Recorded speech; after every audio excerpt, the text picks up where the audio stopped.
Assalamu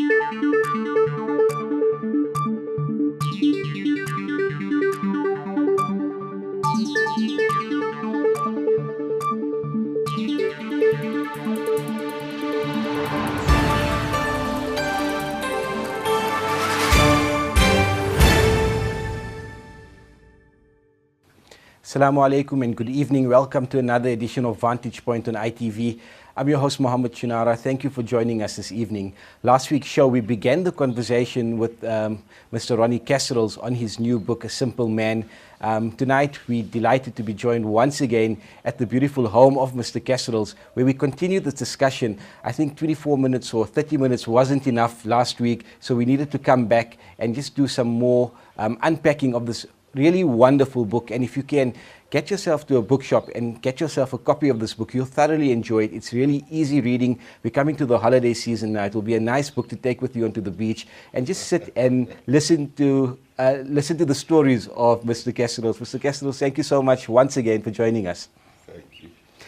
Last week we spoke about the beginning parts of the book, about Polokwane, about the man Jacob Zuma.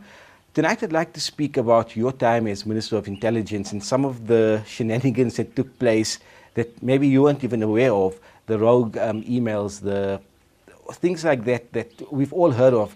I'd also like to bring in Jacques Pauw's book where your signature was forged and used. And then also we can speak about Kwezi, Fezikile Kuzwayo, who Riri Tlabi wrote a book about. And I see the two books correlate each other very nicely. And then also what's next for the country. But let's begin with your stint as Minister of Intelligence. You were appointed by President Thabo Mbeki. You got to the farm, as they call it, the place of intelligence. Something that struck me, you can speak about your time at intelligence, but something that struck me was you needed to speak to Anton Harbour, the professor, but you even had doubts about your own driver because he was from the NIA. Yes, well, the ANC's security and intelligence structures in exile tended to give it a bad name for a start, and Zuma was very involved in that as the head of counterintelligence. I was an intelligence chief, but of the military of MK. I wasn't very happy when Mbeki in 2004 appointed me, having been in a wonderful portfolio, water and forestry, and now in this particular portfolio of intelligence turned into a super sort of security ministry now under my successors.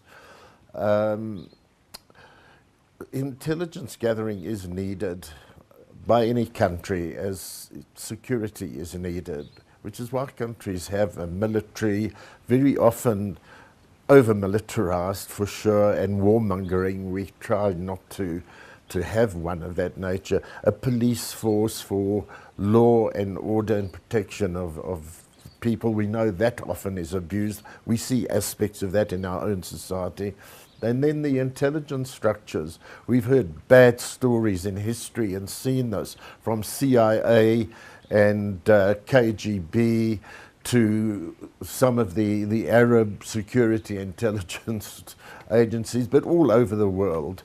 And it's so important where you've got powers of that nature and often having to work in secrecy, that you have very good laws and regulations and oversight governing them. And a minister who's meant to be the political executive head to make sure that the services, agencies work within the bounds of the law and don't abuse it, is what I realized I needed to affect in terms of the portfolio I had. And I tried to instill a new culture, a new ethos in a service where we knew already things weren't 100% as holy, if I can use the term, as they should be. And I soon discovered strange things occurring. Within 6 months, there was the email saga, which was about what I immediately warned the country, that the emails doing the rounds, it was very easy to see, were fake, and they were attempting to sow chaos and confusion, undermine Mbeki by making out that he and a group around him, which subsequently they made out I was part of, because I was trying to hammer this thing into the ground to neutralize it.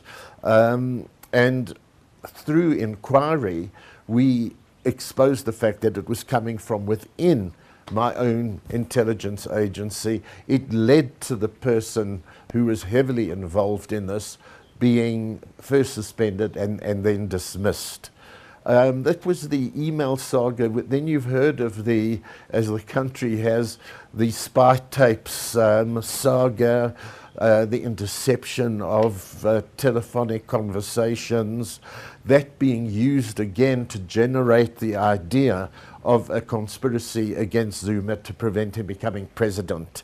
It took a long time, only recently, for the Supreme Court of Appeal to rule that those spy tapes did not affect a conspiracy that would prevent Zuma from becoming the president at all.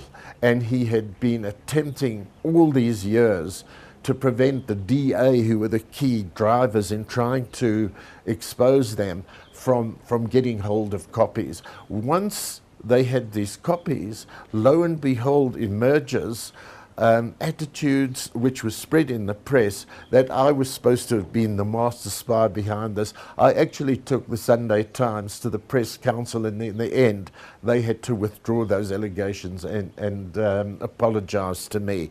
So we saw this decline in the governance of our country and the abuse, the misuse of intelligence services in the manner in which both the emails and the spy tapes showed. You can fast forward to recent emails which are genuine, and these relate to state capture, the involvement of the Gupta brothers or family in support of Zuma, to the extent in which they were now influencing inordinately and even controlling the appointments of particular ministers who were being seen to support their particular agenda of getting contracts with Zuma and his acolytes allegedly ripping off the state.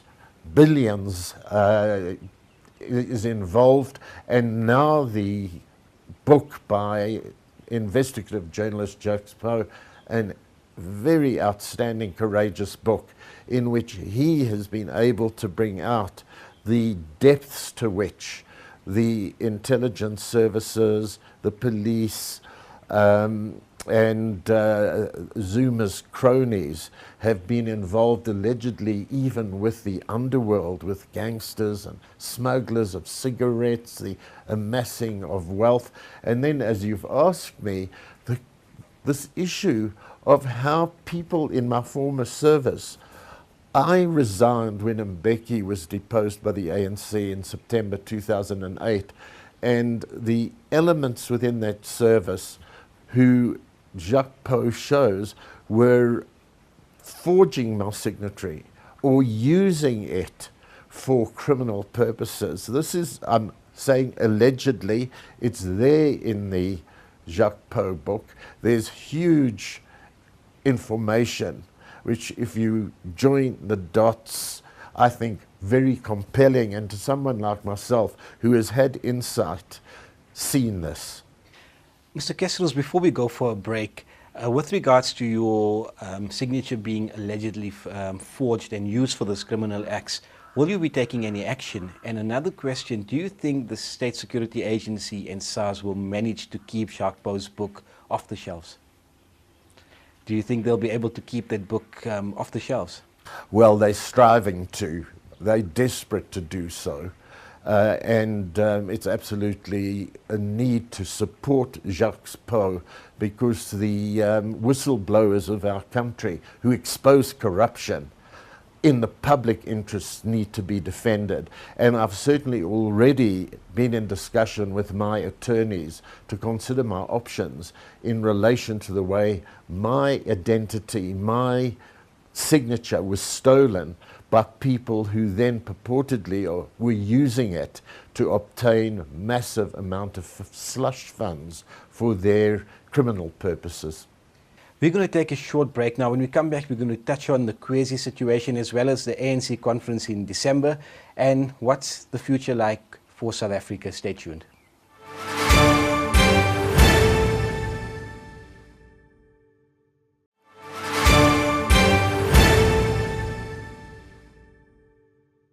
Welcome back to Vantage Point. We're still with Mr. Ronnie Casserols. We're discussing and unpacking his book, A Simple Man. Mr. Casserols, thank you for being with us again. We're coming towards the end of this double episode of Vantage Point. Before the break, we said we're going to touch on the Kwezi situation. You mentioned it in the first show, this young girl who referred to Mr. Zuma as Malume uncle. And the fact that he took advantage of her, although he was found innocent of the rape, but Justice Zak Yacoob was very scathing in the judgment also. Your relationship with Kwezi following that trial? Well, in fact, although I knew her as a little girl in Swaziland in her parents' home, back in South Africa, I'd only met her once before the rape trial. And she came to see me to pay respects in my office. Some 6 or 7 months later, she phoned me to say, Uncle Ronnie, Jacob Zuma's raped me. And of course I was taken aback, and I inquired how she was, what she was doing about this. I did not encourage her in any way. I said to her that we need to be careful of politicizing this issue, which would happen if I became involved, and she understood that. Sorry, you were accused of setting a honey trap by certain people. And then this grouping around Zuma, openly, many of them were alleging that actually I had set it up, a so-called honey trap. Such nonsense, because on the one hand, she was openly living as a lesbian. Secondly, she was declared herself as HIV positive. If I wanted to create a honey trap for Jacob Zuma, I don't think I would choose somebody like that. I would think that he wouldn't go near that person, not realizing how avaricious this man was in terms of the fact that he couldn't control and still doesn't control his libido. I say still doesn't because there have been so many other infants born out of wedlock even since then, and huge gossip about him. I met her later after she came back into the country, just shortly before she died, and it was a very poignant and touching. We had a very lovely discussion, at the end of which she said he did rape me. She said that to me. She was a very brave young woman who was prepared to stand up against someone who clearly had taken advantage over her, and who this rather conservative male Afrikaner judge said to him at the end, finding him not guilty, that if you can control your sexual urges, then you are a man. For Jacob Zuma, this proud, simple man of the people, proud of his Zulu culture, to hear that in a court by a white Afrikaans male, you would think he would be shamed, but in fact it's water off a duck's back. This is why I keep saying he's a narcissist who doesn't believe that he does any wrong at all. But that was a warning to the country, this proclivity that he has to take advantage over the female sex. Okay, let's move on now. December's coming. We are about 4 or 5 weeks away from a very important elective conference of the ANC. We saw what happened in Polokwane. We saw what happened in Mangaung. I think Nasrec Soweto is going to be very, very big. Media from all over the world want to cover it. As a stalwart of the ANC and the SACP, a former minister in government, what are your feelings regarding this? We see the dirty tricks coming out already, accusing each of the candidates of their own thing. What do you think is going to happen come December? Well, to start off with, the ANC is not the ANC of the past, of Tambo and Mandela and Sisulu and so on, where differences were dealt with in a civil manner.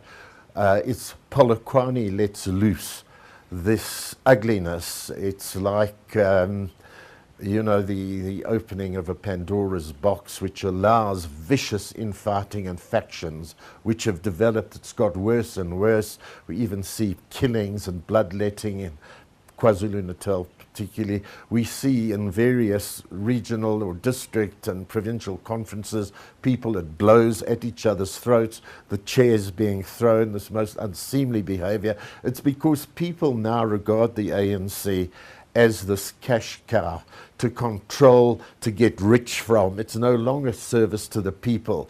And unless the ANC can find a leadership that changes that direction, that can impose discipline and above all moral correctness, integrity, the ANC is going to go down, and we will see the most unseemly ugliness in the conference at the end of the year. I don't hold out much hope. I hope it goes well for the sake of our country, but you know, many people think that the rot has gone too far. Do any of the candidates, Cyril Ramaphosa, Nkosazana, Dlamini Zuma, Lindiwe Sisulu, Willem Kiese, do any of those candidates give you hope for the future, for our children? Well, that's 4 out of 7, so many throwing their hats in the ring. You know, we've had such bad experiences that I'm not going to kid people. I think we've got to interrogate all of them so closely. They come out now saying the nicest statements, which are platitudes, because this is a run-in where they're presenting themselves as the good to honest people. We've got to look at what they've done in the past, at their own particular careers, and the way they've been gearing up in very factionless terms, especially the Zuma candidate, which makes one very uneasy. The problem with Ramaphosa is the blood on his fingers or hands from Marikana. But, you know, whoever they are, one has got to ask them about their policy and how to ensure that they follow that policy, not that they just use it to get in the votes. I think that, as we saw in the recent local election where the ANC lost power in certain metros, that it's that kind of shock that should shake the ANC up. Because it's only when they fear that the electorate can fire them from lucrative positions that politicians actually begin to play the game and actually show respect for the people, and that they are there or elected in order to serve the people. That's gone out of the window since the Mandela days, and even Mbeki had applied that. But from Polokwane, it's gone out the window. That has to be returned, and therefore in opposition, for me, I am a socialist, so I look at those who are to the left of the ANC, people who must show their integrity in order to help to redeem this country. We're living in a country where we see poverty on a daily basis. We see total poverty in certain areas, and unfortunately it affects the majority of black people in this country. What policies need to be implemented in South Africa to alleviate poverty, to make the lives of so many of these young kids growing up in informal settlements? When you see a young child still bathing in a bucket, using a pit toilet in the year 2017, what needs to be done from the ANC to make sure that South Africa is a land for everybody to live freely and live good lives, a better life for all? Well, we have to make government serve the people. We have to make the department serve the people, health and the revenue services, the social welfare, education. Look at the scandals because of the dreadful people like Batubile Dlamini, who has been put in that position, who certainly does not have the capacity to run a spaza shop, by the way.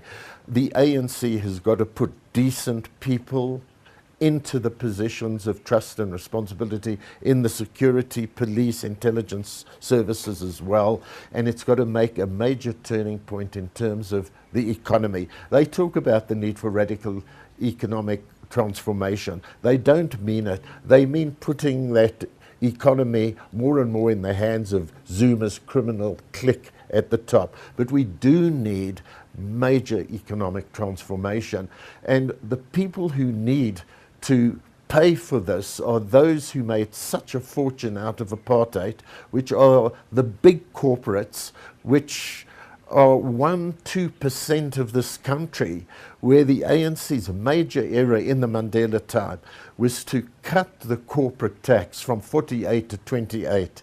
If we had just got 3% more on that corporate tax, you could pay for free education at the tertiary level for the poor.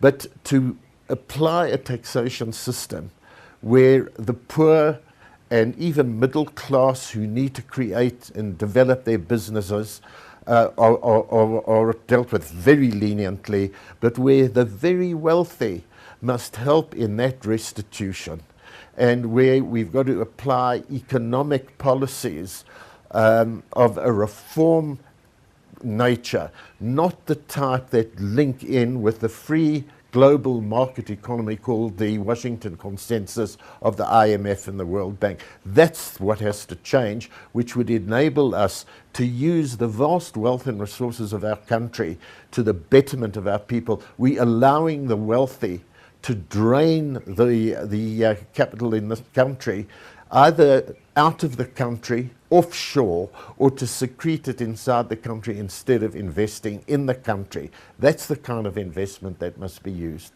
Uncle Ronnie, thank you so much for your time. It was really interesting spending all this time with you, getting this wonderful insight on this wonderful book that I've read, and also insights on what you think the future of South Africa could be. But thank you so much for your time, and we hope to have you on our show many more times. Shukran. Salam alaikum to everybody. That was Mr. Ronnie Casseroles speaking to us about his book and also giving some advice to the incoming ANC leadership. From all of us in the team, have a wonderful week. Until we meet again next week, fi amanillah, wassalamu alaikum wa rahmatullahi wa barakatuh.